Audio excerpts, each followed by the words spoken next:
السلام علیکم۔ حضرت ابو ہریرہ رضی اللہ عنہ سے روایت ہے کہ نبی کریم صلی اللہ علیہ وسلم نے فرمایا کہ ایک شخص نے ایک کتے کو دیکھا جو پیاس کی شدت کی وجہ سے گیلی مٹی کھا رہا تھا۔ اس شخص نے اپنا موزہ لیا اور اس میں پانی بھر کر کتے کو پلانے لگا، یہاں تک کہ اس نے اس کی پیاس بجھا دی۔ تو اللہ تبارک و تعالیٰ نے اس کے اس عمل کی قدر فرمائی اور اسے بخش دیا اور جنت میں داخل کر دیا۔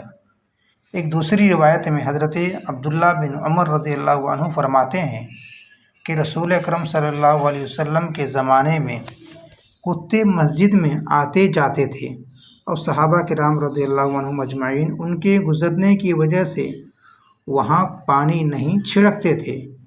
صحیح البخاری۔ ایک پیاسے کتے کو پانی پلانے پر ایک شخص اللہ تبارک و تعالیٰ کی رحمت کا مستحق بن گیا۔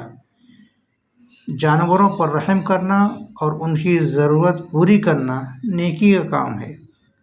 اللہ تبارک و تعالیٰ اپنے بندوں کے چھوٹے سے چھوٹے نیک عمل کو بھی قبول فرما سکتا ہے۔